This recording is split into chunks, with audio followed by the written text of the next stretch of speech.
गुजरते जा रहे पल प्रभु की यादों से सफल कर ले। गुजरते जा रहे पल प्रभु की यादों से सफल कर ले। ओम शांति। स्वीट होम में रहने वाले स्वीट डिपार्टमेंट के इंचार्ज आप सभी समझ गए होंगे। ब्राह्मणों की प्रिय टोली डिपार्टमेंट के इंचार्ज हमारे आत्म प्रकाश भाई जी हमारे बीच में हैं। हम सभी एक हाथ की ताली से आपका अभिवादन करेंगे। ये प्रैक्टिस हमारी आज से ही बने। आत्म प्रकाश भाई जी, आप 1972 में नागपुर महाराष्ट्र से बाबा का ज्ञान मिला है। लौकिक में MSc गोल्ड मेडलिस्ट हैं आप। 28 वर्षों से बाबा की यज्ञ में समर्पित रूप में सेवाएं दे रहे हैं। भारत के सभी प्रांतों में अपनी ईश्वरीय सेवाएं दी हैं तथा अमेरिका, यूरोप और अफ्रीका इन 3 खंडों में लगभग 25 देशों में भी आप अपनी सेवाएं दे चुके हैं। यूथ विंग के हेडक्वार्टर कोऑर्डिनेटर हैं आप। तो आज हमारे सामने बहुत सुंदर आप सब्जेक्ट लेकर के आए हैं, खजानों को सफल करने की सहज विधि। आत्म प्रकाश भाई जी। ओम शांति। खजानों को सफल करने की सहज विधि। इस संगम युग में प्यारे बाबा ने हम सभी बच्चों को विशेष खजाने दिए हैं। जितना हम बच्चे उन खजानों को सफल करते रहते हैं, उतना उनकी वृद्धि होती रहती है। और जो आत्माएं संगम युग में अपने जीवन में खजानों से संपन्न अनुभव करते हैं, वो आत्माएं सारे कल्प में संपन्नता की अनुभूति करते रहते हैं। बाबा से विशेष हमें 9 प्रकार के अलौकिक खजाने प्राप्त हुए हैं। उसमें सबसे पहला खजाना है समय का खजाना। समय का खजाना अमूल्य खजाना है,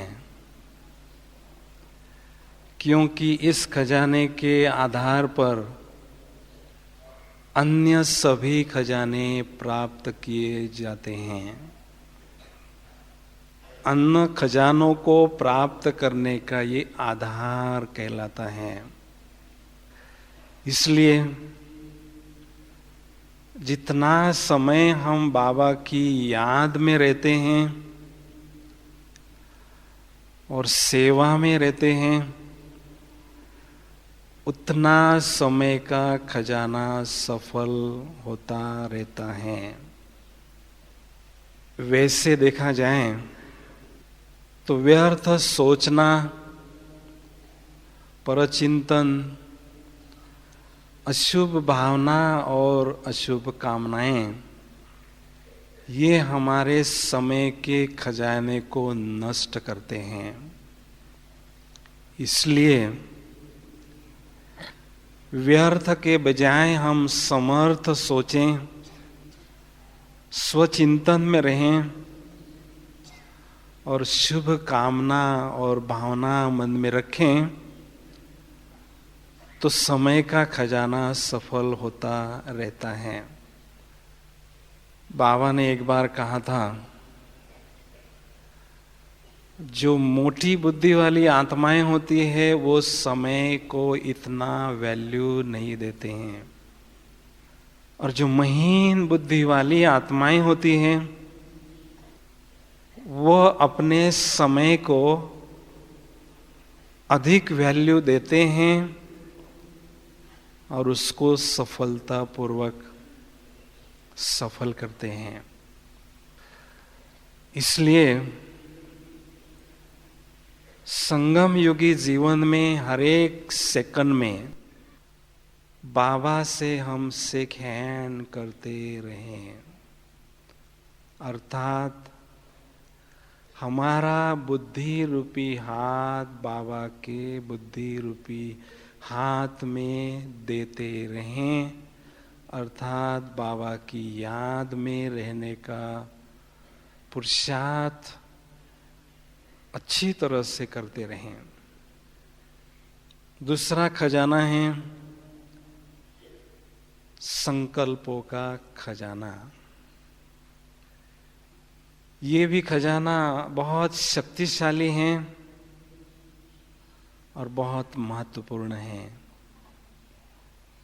कहते हैं what we are what we think. जैसा सोचते हैं वैसा हमारा व्यक्तित्व बनता है। इसलिए संकल्पों के खजाने को सफल करने के लिए विशेष स्वचिंतन में, परमात्म चिंतन में तथा सकारात्मक चिंतन में रहें तो मन में स्वतः ही शक्तिशाली संकल्प उत्पन्न होते रहते हैं। कहते हैं जो अच्छा खाना खाता है वो तंदुरुस्त रहता है। तो ऐसे ही अगर हम अपने मन में शक्तिशाली संकल्पों का भोजन मन को खिलाते रहें तो आत्मा स्वतः ही हेल्दी अर्थात शक्तिशाली बनती जाती हैं। तो स्वयं शक्तिशाली भोजन मन को खिलाना, लेकिन साथ साथ हम बाबा के बच्चे, पूर्वज बच्चे हैं।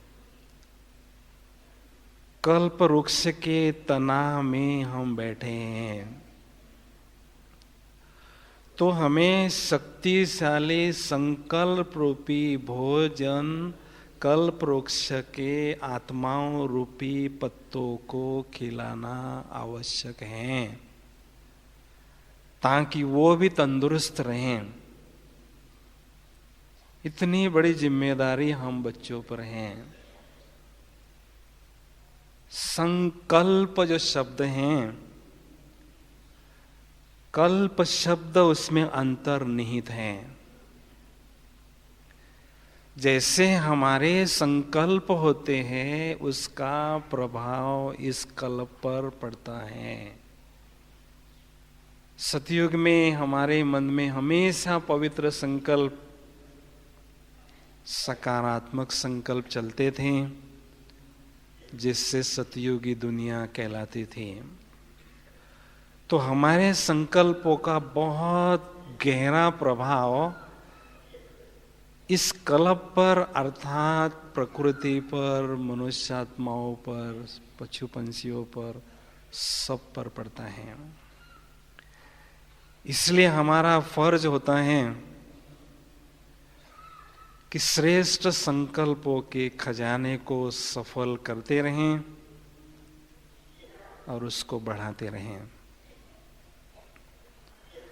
तीसरा खजाना है ज्ञान का खजाना।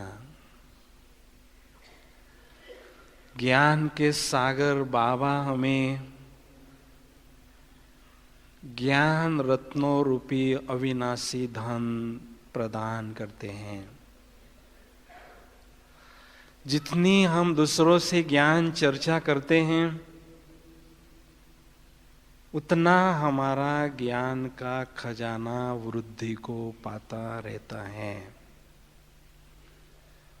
ज्ञान का खजाना अगर हम बढ़ाना चाहते हैं तो उसके लिए आवश्यक है, जैसे कहते भी हैं इस दुनिया में जो बहुत रॉयल लोग होते हैं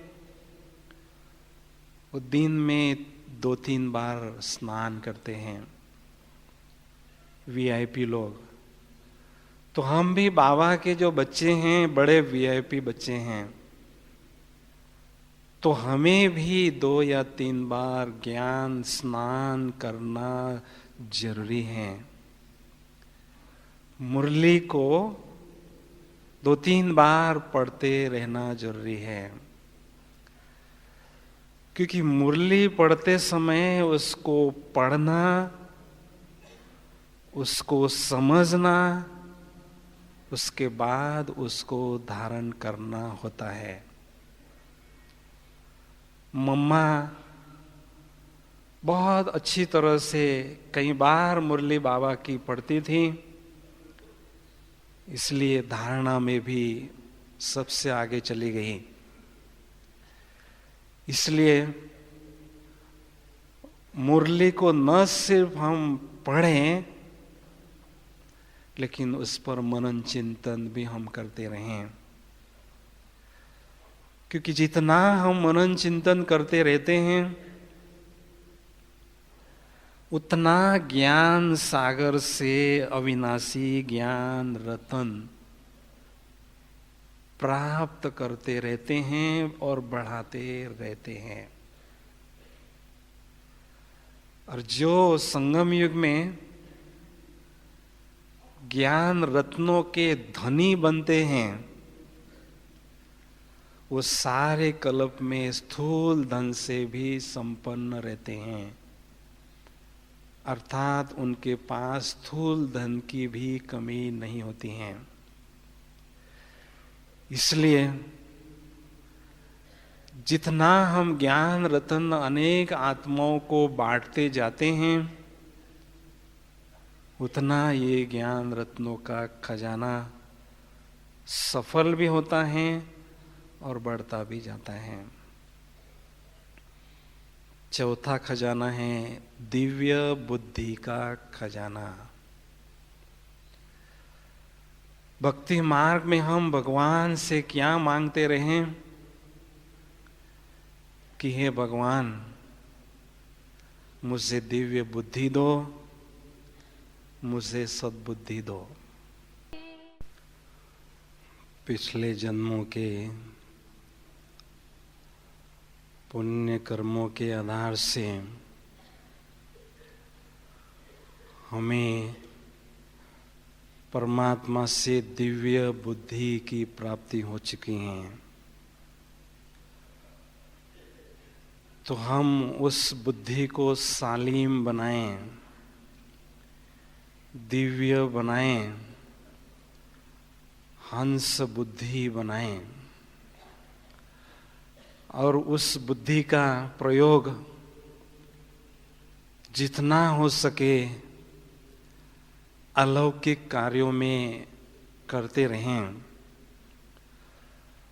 तो धीरे धीरे हमारी बुद्धि विशाल बनती जाएगी, बेहद की बनती जाएगी और दूरंदेशी भी बनती जाएंगी। देखो अपनी प्यारी दादी जी ने कड़ी तप साधना से अपनी बुद्धि को दिव्य बनाया, दूरंदेशी बनाया और विशाल बनाया। हमेशा बेहद में ही उनकी बुद्धि विचरण करती रहती हैं। हमेशा सारे विश्व के बारे में, बेहद आत्माओं के बारे में ही दादी जी सोचती हैं, और इसी के आधार पर आज दादी जी विश्व की लीडर बन चुकी हैं। इसलिए जितना हो सके बुद्धि की दिव्यता को हम बढ़ाते चलें और दूरंदेशी भी बनते चलें। दुनिया वाले तो केवल 4-5 साल के लिए प्लान बनाते हैं, और हम दूरंदेशी होने के कारण 5000 वर्षों के लिए प्लान बनाते हैं कि सारे कल्प में कैसी मैं आत्मा स्वयं को भरपूर करूं, संपन्न करूं, लेकिन दिव्य बुद्धि के आधार से ही संपन्नता को हम प्राप्त करते हैं।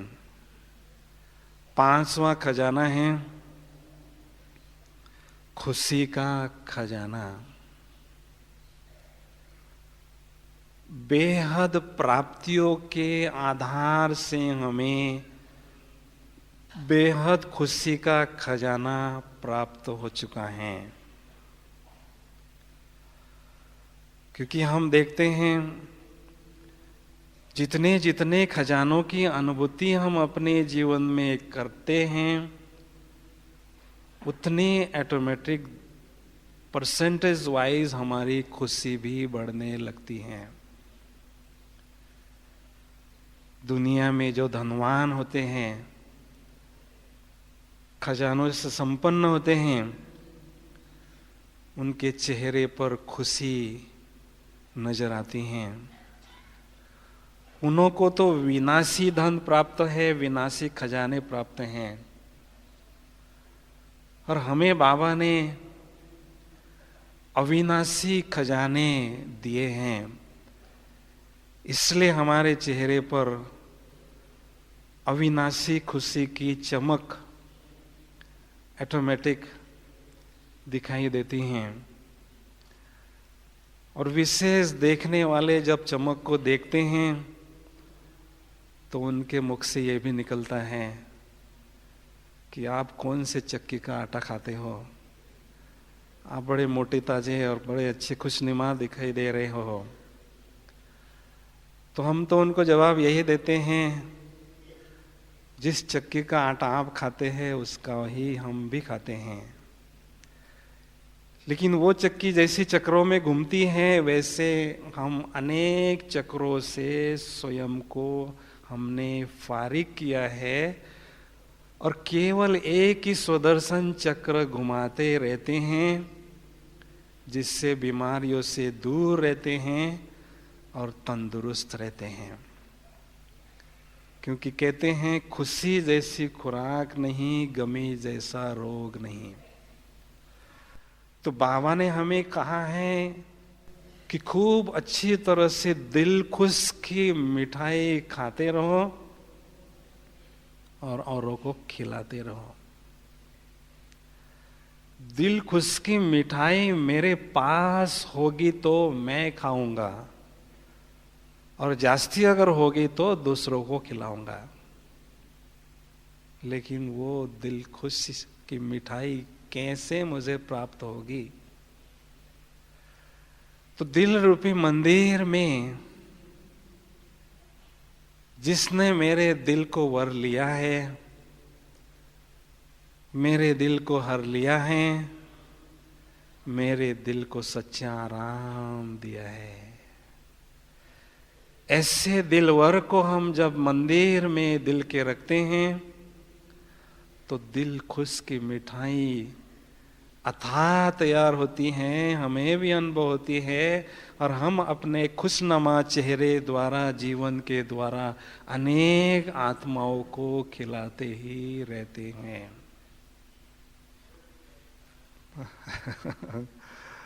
छठा खजाना है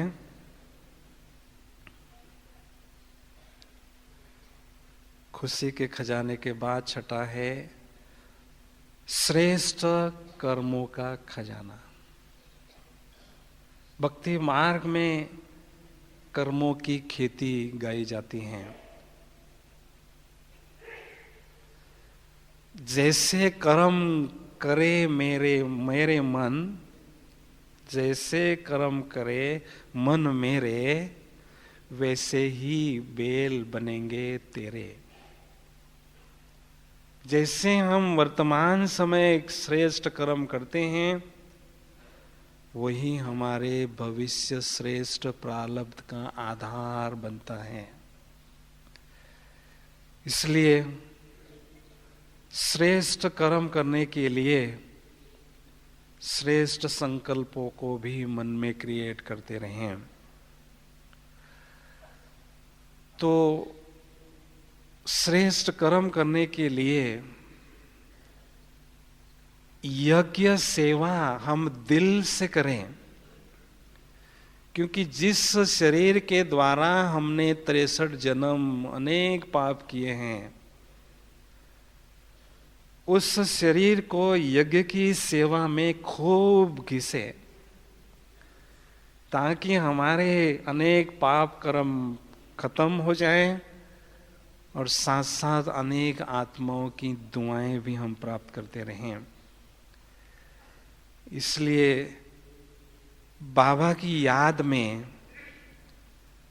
अलौकिकता से हम अपने कर्मों में श्रेष्ठता लाए, लेकिन उसकी विधि है। लक्ष्मी नारायण के चित्र के सामने हम जाएं और स्वयं की उनसे तुलना करें कि कैसे इनके स्थूल और सूक्ष्म कर्म दिव्य थे। उनका सोचना, उनका बोलना, उनका देखना, उनका चलना, उनका व्यवहार कैसे दिव्य था, तो उनके जैसी मेरे में दिव्यता कहाँ तक आ रही है, ऐसी तुलना करते रहेंगे और श्रेष्ठ कर्म करने का प्रयास करते जाएंगे, तो श्रेष्ठ कर्मों का खजाना हमारा बढ़ता जाएगा। धीरे धीरे हम उनके समान बनते जाएंगे। लक्ष्य यही हो कि साधारण कर्म में भी असाधारणता हो, लेकिन उसके लिए क्या प्रयास करना होगा? हर कर्म हमें कमल आसनधारी बनकर करना होगा, कमल के समान न्यारा और प्यारा बनकर कर्म करना होगा। तो स्वतः ही हमारे कर्मों में दिव्यता झलकने लगेगी। 7वां खजाना है गुणों का खजाना,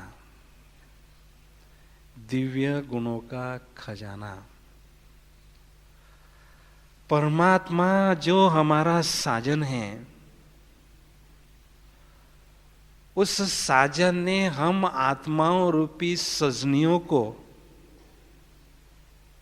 श्रृंगार करने के लिए बहुत सुंदर दिव्य गुण रूपी गहने दिए हैं। उन गहनों को न सिर्फ हमें बुद्धि रूपी तिजोरी में रखना है, लेकिन उन गहनों को हमें अपने चेहरे पर धारण करके श्रृंगारना है। जैसे हम दिव्य गुणों के श्रृंगार से श्रृंगारित होकर कर्म क्षेत्र पर आते हैं, तो अनेक आत्माओं को हमारे से दिव्य गुण धारण करने की प्रेरणा मिलती रहती है। एक बार बाबा ने कहा था, अज्ञानियों को तो आप ज्ञान दे सकते हैं, लेकिन ज्ञानियों की सेवा आप कैसे करेंगे? उनको तो ज्ञान की जरूरत नहीं है। तो हमारे श्रृंगार किए हुए चेहरे के द्वारा ज्ञानियों को दिव्य गुण धारण करने की प्रेरणा हम दे सकते हैं। ये सेवा हम कर सकते हैं। दुनिया में जो स्थूल चीजों का दान करते हैं वो दानी कहलाते हैं, लेकिन जो आत्माएं महान चीजों का, महान बातों का, महान भावों का दान करते रहते हैं, वो वास्तव में महादानी कहलाते हैं। इसलिए गुणों का दान ये है महादान करना। तो जितना जितना हम गुणों का दान करते रहते हैं, ऑटोमेटिक हमारे जीवन में दिव्य गुणों की संपन्नता बढ़ती जाती है। इसलिए चेहरा हमारा हरा भरा हो, चेहरे पर दिव्य गुणों की हरियाली हो, खुशहाली हो। कोई भी हमारे चेहरे को जाने अनजाने देखें तो उसको किसी न किसी प्रकार की प्राप्ति जरूर हो। इसलिए मेरा चेहरा संपन्न दिव्य गुणों से हो, ये आंतरिक हमारा प्रयास चलता रहे। 8वां खजाना है शक्तियों का खजाना। सर्व शक्तियों का जो स्रोत है बाबा, उनसे जब हमारी बुद्धि जुड़ी हुई रहती हैं तो अथाह शक्तियां हम अपने जीवन में प्राप्त करते हैं। लेकिन उस खजाने को अगर हम बढ़ाना चाहते हैं, सफल करना चाहते हैं, तो उन अष्ट शक्तियों को सारे दिन भर में विभिन्न परिस्थितियों में हम प्रयोग में लाते रहें। तो जितना जितना हम विभिन्न शक्तियों का प्रयोग हमारे व्यवहार में करते जाएंगे, उतना उतना उन खजानों का, उन शक्तियों का खजाना बढ़ता जाएगा। ये प्रयास हम करते रहें। दूसरी बात है, अमृत वेले विशेष शक्तियों के सागर के पास बैठकर अथाह शक्तियों का शावर बाबा से लेते रहें और सारे विश्व की आत्माओं पर शक्तियों की वर्षा करते रहें। तो जितनी आत्माओं को शक्तियों का दान, शक्तियों की अनुभूति मिलती जाएगी, तो ऑटोमेटिक उनकी दुआएं भी हमें मिलती जाएगी। लेकिन बाबा की शक्तियां जो हम अपने में भरते हैं, तो बाबा की शक्तियां हमारी प्रॉपर्टी बनती जाएगी, हमारी शक्तियां बनती जाएंगी। इसलिए शक्तियां हमारे पास होना और उनका प्रयोग करते रहना, ये दोनों बातें महत्वपूर्ण हैं। तो जितना हम बड़े दिल से शक्तियों को बांटते रहेंगे, उतना उतना ये खजाना वृद्धि को पाता जाएगा। इसलिए बाबा चाहते हैं मेरे बच्चे शक्तिशाली हो, शक्तियों से संपन्न हो और अनेक आत्माओं को शक्तियों से संपन्न करते रहें। 9वां खजाना है दुआओं का खजाना। संगम युग है दुआओं को जमा करने की सीजन। अभी आम की सीजन आने वाली है। सीजन अर्थात अथाह मात्रा में उसकी प्राप्ति हमें होना। तो संगम युग में दुआएं लेना और दुआएं देना, इसी बिजनेस में हम सदा बिजी रहें। क्योंकि ये दुआओं का जो खजाना है,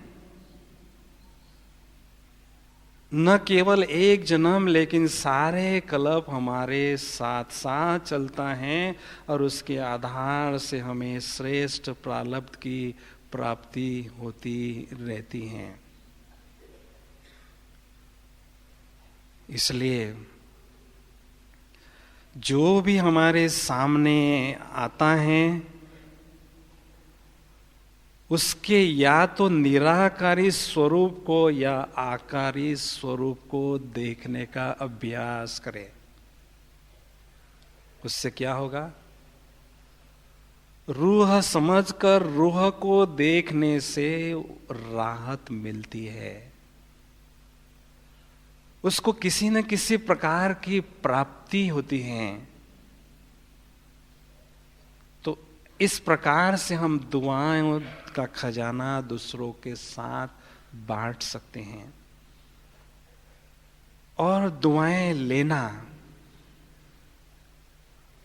संगम युग में जितनी हम सेवा में बिजी रहते हैं, मनसा वाचा कर्मणा में जितना व्यस्त रहते हैं, उतना दुआओं का खजाना हमारा बढ़ता जाता है। दुआओं के भंडार मुझ आत्मा के पास भरपूर हो, लेकिन उसके लिए दातापन की भावना और दया की भावना हमारे मन में सदा पनपती रहे। दातापन की भावना और दया की भावना अगर मन में होगी तो स्वतः ही अनेक आत्माओं के मन के भावों को भी हम जान सकेंगे, दुखों को दर्दों को जान सकेंगे, और उनके सेवा में हम दिन रात तत्पर रहेंगे। साल्वेशन आर्मी बनकर उनको साल्वेशन देने में ही मस्त रहेंगे। तो इसलिए जब हमारे पास दुआओं का खजाना भरपूर होता है तो उससे एक अजीब सी खुशी हमें मिलती है, और उस अनेक की खुशी से योगाभ्यास में बहुत सुंदर और गहन अनुभूतियां भी हमें होती हैं, जो योगाभ्यास में चार चांद लगा देती हैं। योगाभ्यास में हम बहुत तेजी से आगे वो बढ़ाती हैं। एक सिद्धांत है, जितना हम औरों को खजाने बांटते हैं बड़े दिल से, दरिया दिल से, निस्वार्थ भावना से, तो स्वतः ही हमारे खजाने बढ़ते रहते हैं। क्यों? क्या सीक्रेट है उसके पीछे?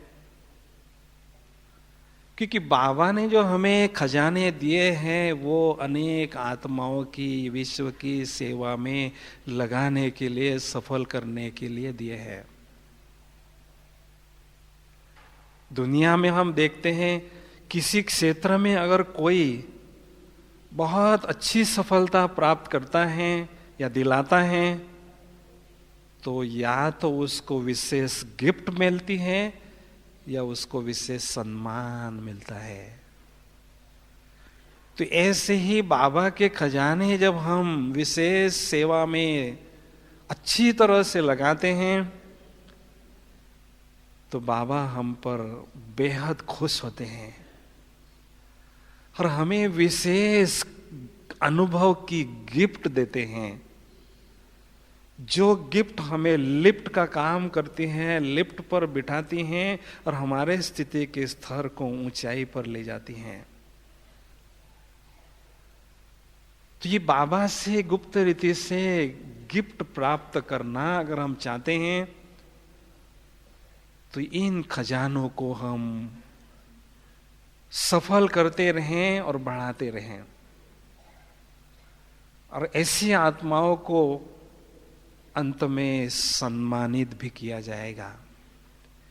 ऐसी आत्माओं पर विशेष स्नेह की पुर्षा, स्नेह के पुष्पों की वर्षा अनेक आत्माएं भी करेंगे और भगवान भी उन पर पुष्पों की वर्षा करेंगे, उनको सम्मानित करेंगे। लेकिन कब करेंगे? जब हम खजाने बहुत सफल करेंगे और खजानों को बढ़ाते रहेंगे। सफल, ये जो शब्द हैं इसका संधि विच्छेद अगर करते हैं तो 3 शब्दों में इसका संधि विच्छेद होता है, स फ ल। स अर्थात संपूर्णता की अनुभूति करना।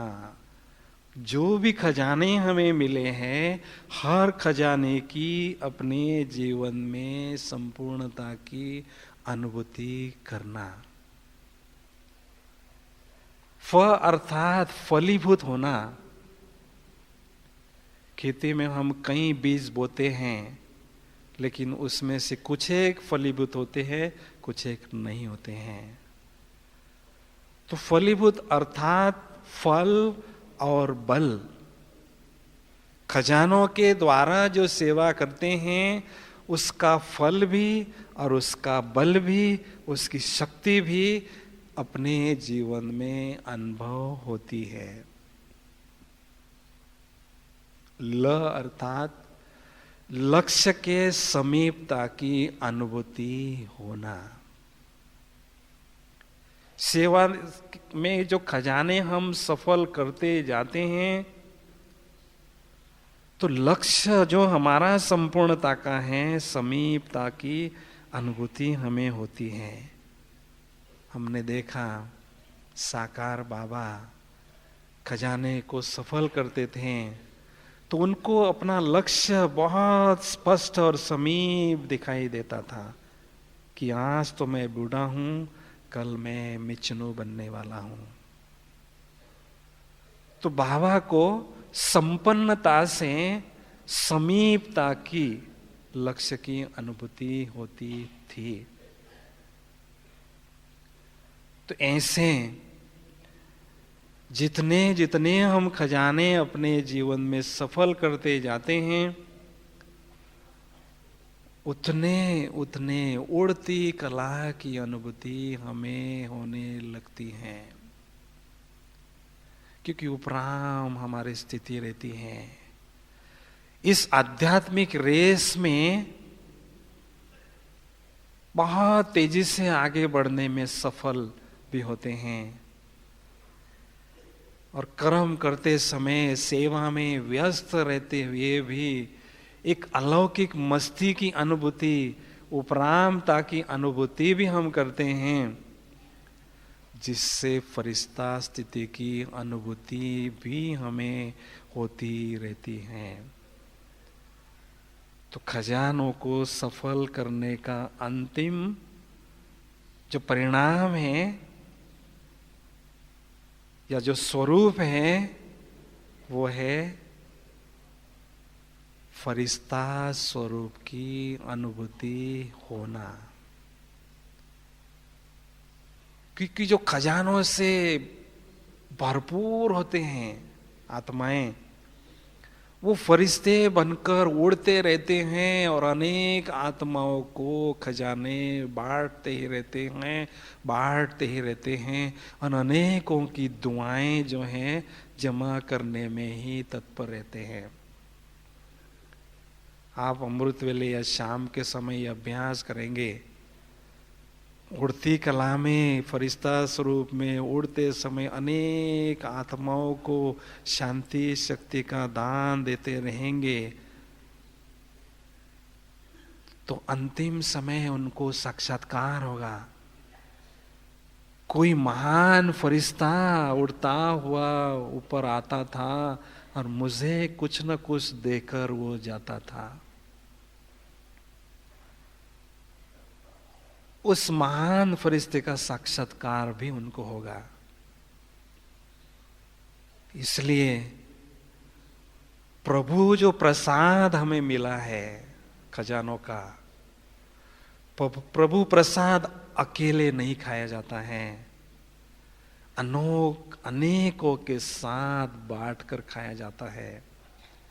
इसलिए एक ही हमारी तात लगी रहे कि जो बाबा ने हमें अमूल्य खजाने दिए हैं, उन खजानों को हम सफल करते रहें और बढ़ाते रहें और स्वयं को संपन्न करते हुए फरिश्ता स्थिति की अनुभूति भी करते रहें, क्योंकि ब्राह्मण जीवन है मौजों का जीवन। प्रभु पालना में जो आत्माएं हम पल रहे हैं, भगवान की पालना में हम पल रहे हैं, तो उनकी पालना में, उनकी छत्र छाया में पलते हुए भी अगर हम ऐसी खजाने, ऐसी खुशी, ऐसी मस्ती, ऐसी संपन्नता की अनुभूति नहीं करेंगे, तो फिर सारे कल्प में कब करेंगे? इसलिए हर पल हर घड़ी संगम युगी जीवन को, मौजों का जीवन अनुभव करते रहें और हर घड़ी उनकी छत्र छाया में ही अनुभव करते रहें। जो आत्माएं परमात्मा की छत्र छाया लंबे समय तक अनुभव करते जाएंगे, उन्हों को ही सिंहासन पर छत्री होगी, उन्हों को ही राजाई का सिंहासन लंबे समय के लिए प्राप्त होगा। क्योंकि जो छत्र छाया में रहते हैं वो संपन्न रहते हैं और दूसरों को भी संपन्न करके आगे बढ़ाते हैं। तो आइए हम सभी जो हमने बातें सुनी हैं उनको प्रैक्टिकल में 5 मिनट के लिए अनुभव करें। ऐसे समझें हम अमृत वेले के योगाभ्यास के लिए यहाँ बैठे हैं और एक बहुत ईश्वरीय नशे में और ईश्वरीय खुशी में झूम रहे हैं। झूमते झूमते बाबा का साथ अनुभव करते करते खजानों की संपन्नता हम अनुभव करेंगे। सभी चुस्त और मस्त होकर बैठे, ऐसा अनुभव होगा जो आपके लिए बहुत मदद करता रहेगा। ओम शांति।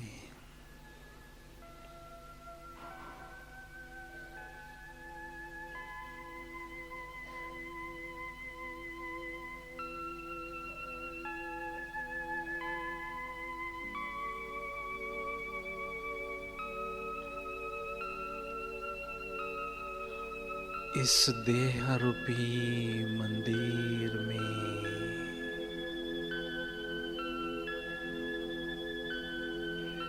मैं चैतन्य दीपक जल रहा हूं।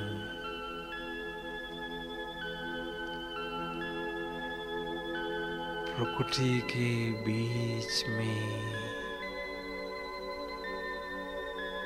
दिव्य ज्योति जगमग रही है, चमक रही है।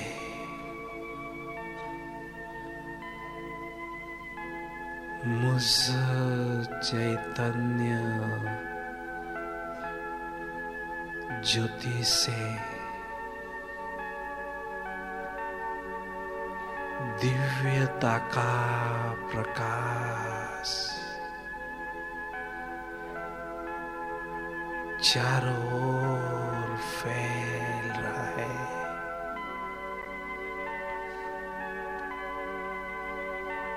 मुझ आत्मा के चारों ओर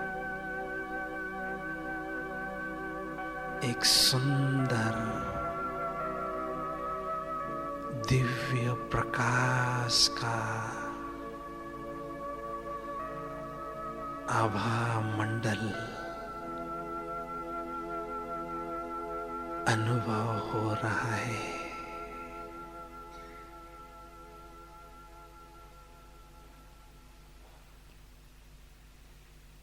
ओह,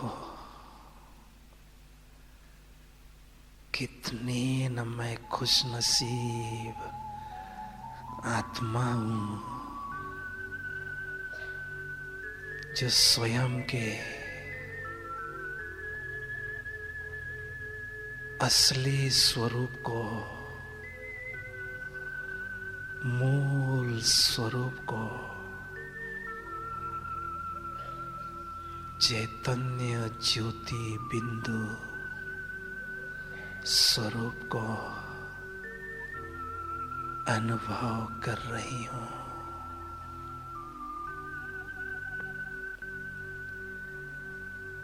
मैं आत्मा बुद्धि रूपी विमान में बैठकर अपने मूल घर की ओर जा रही हूं। आसमान से पार चंद्र सूर्य तारागण से पार जा रही हूं, जा रही हूं। ओह, कितनी सुंदर है ये फरिश्तों की दुनिया। चारों ओर सफेद ही सफेद दिव्य प्रकाश ही प्रकाश है। ओह, फरिश्तों का बादशाह संपूर्ण ब्रह्मा बाबा स्पष्ट दिखाई दे रहे हैं। मुझ आत्मा ने भी फरिश्ता स्वरूप की ड्रेस धारण कर ली है। मैं बाबा के समीप जा रहा हूं। बाबा के भ्रुकुटी में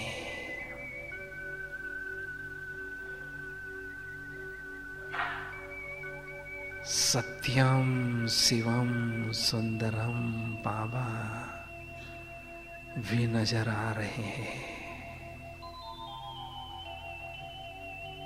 बाप दादा मुझे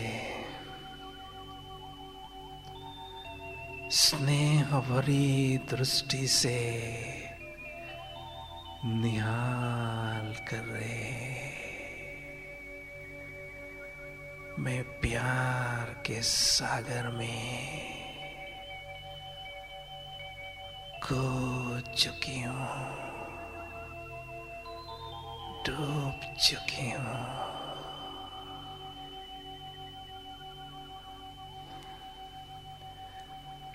अथाह प्यार साथ साथ अथाह शक्तियों का खजाना भी मुझे मिल रहा है।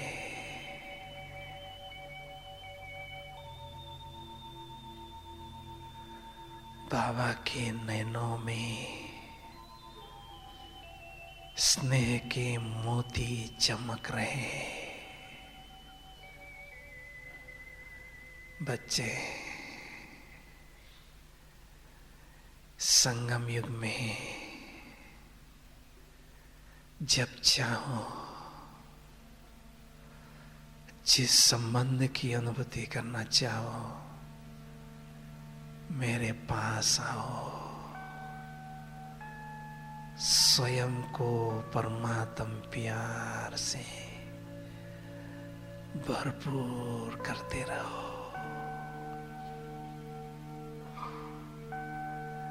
मैं आत्मा फरिश्ता स्वरूप की ड्रेस को छोड़कर परम धाम की ओर जा रही हूं। ओह, कितना प्यारा है ये स्वीट होम, परम धाम। चारों तरफ सुनहरी लाल लाल प्रकाश प्रकाश अनुभव हो रहा है। ओह, मेरा प्यारा बाबा, सुप्रीम बीइंग प्यारा बाबा, सलोना शिव साजन मेरे समक्ष विराजमान है। मुझ आत्मा रूपी सजने को दिव्य गुणों के खजाने से, गहनों से श्रृंगार कर रहे हैं।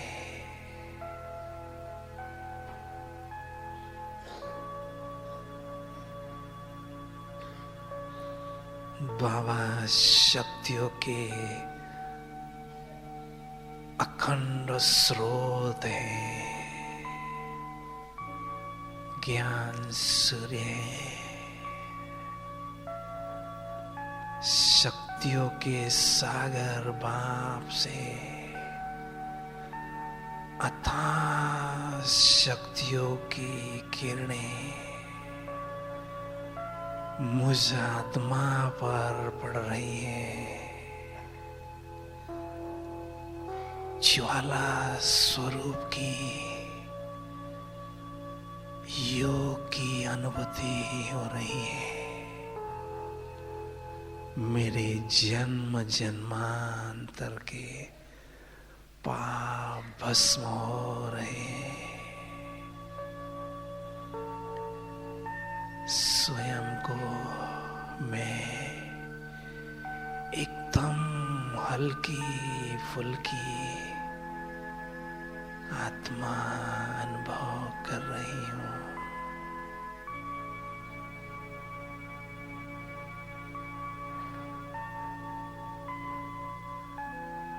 बस दिल कहता है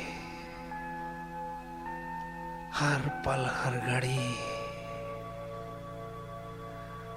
बाबा के ही श्रेष्ठ संग में रहूं, स्वयं को श्रेष्ठ संग के रंग से रंगाती रहूं, समय के खजाने को सफल करती रहूं।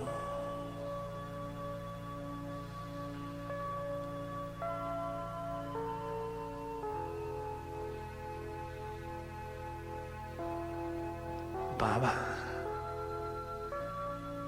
बाबा बाबा, मेरे प्यारे बाबा, आप ही मेरे संसार हो बाबा, आप ही मेरे संसार हो बाबा। मुझे सब कुछ मिल गया, सब कुछ मिल गया। मैं सर्व खजानों से संपन्न बन रही हूं बाबा। ओम शांति, ओम शांति, ओम शांति। ओम शांति। बहुत बहुत धन्यवाद भाई जी, आपने हम सबको वाणी तथा वाइब्रेशन दोनों ही द्वारा सर्व खजानों से भरपूर कर दिया। ठीक हम सब भी औरों को इसी तरह भरपूर करते रहेंगे।